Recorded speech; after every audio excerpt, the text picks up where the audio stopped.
Hello everyone, आज हम लोग समझेंगे human respiratory system. Human respiratory system starts with external nares, जिन्हें हम नॉस्ट्रिल्स भी कहते हैं। We have a pair of nostrils. यहाँ नेजल पैसेज से जाते हुए नेजल कैविटी आती है। इस नेजल कैविटी में एक सेप्टा होने की वजह से उसे दो में डिवाइड किया गया है, जिसे हम नेजल चेम्बर्स कहते हैं।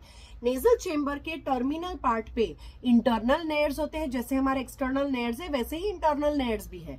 Now this internal नेयर्स opens into the pharynx part. Nasal cavity के पीछे जो फेरिंग्स होता है उसे हम नेजोफेरिंग्स कहते हैं। ओरल कैविटी के पीछे जो फेरिंग्स होता है उसे हम ओरोफेरिंग्स कहते हैं। एंड देन कॉमन नीचे जो फेरिंग्स आता है उसे हम लैरिंगोफेरिंग्स कहते हैं। This pharynx opens into a cartilaginous box-like structure which is called as larynx, जिसके लिड को हम epiglottis कहते हैं। और यही epiglottis है जो बंद हो जाता है during swallowing in order to make sure कि फूड हमारा विंड पाइप में गलती से ना चला जाए। अब ये larynx के बाद आता है ट्रेकिया। ट्रेकिया जो है वो सी शेप कार्टिलेजिनियस रिंग से कवर्ड है externally in order to make sure that trachea collapse ना हो जाए। अब ये ट्रेकिया जो है वो डिवाइड होता है at the level of T5, that is thoracic vertebrae fifth. जब पीछे हो चल रही थी तब आगे ट्रेकिया ने दो में डिवाइड किया। अब ये जो दो में डिवाइड हुआ है उसे हम प्राइमरी ब्रोंकाई कहते हैं।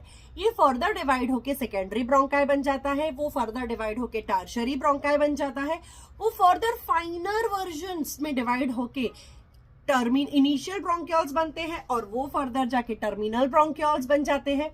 अब ये टर्मिनल ब्रोंकियल्स तक, सो एक्सटर्नल नेयर से लेके टर्मिनल ब्रोंकियल तक के रीजन को हम कंडक्टिंग पाथवे कहते हैं, बिकॉज इसका फंक्शन सिर्फ कंडक्शन ऑफ एयर होता है। इसके आगे हम जो भी पढ़ेंगे वो सारा का सारा एक्सचेंज पाथवे में आएगा, या उसी को हम रेस्पिरेटरी पाथवे भी कहते हैं, बिकॉज यहाँ पे प्रॉपर गैस एक्सचेंज हो सकता है। सो नाउ टर्मिनल ब्रोंकियल के बाद आता है एल्वियोलार डक्ट, जिनमें बहुत सारी एल्वियोलार सैक होती है और उन एल्वियोलार सैक में छोटी छोटी एल्वियोलाइज होती है, which are the structural and functional unit of the lungs. अब हम प्राइमरी ब्रोंकाई से लेके एल्वियोला तक जो भी बात की है वो सारे के सारे structures comprises lungs. Each lung has approximately 150 million of alveoli जहां गैस एक्सचेंज होगा। ट्रेकिया में जो इनकम्प्लीट कार्टिलेजिनियस रिंग्स थी वो कंटिन्यू करती है ट्रेकिया से लेके primary bronchi, secondary bronchi, tertiary bronchi and initial bronchial तक। टर्मिनल ब्रोंकियल ऑनवर्ड्स सी शेप कार्टिलेजिनियस रिंग्स नहीं होती है। I hope the entire topic is clear. Thank you.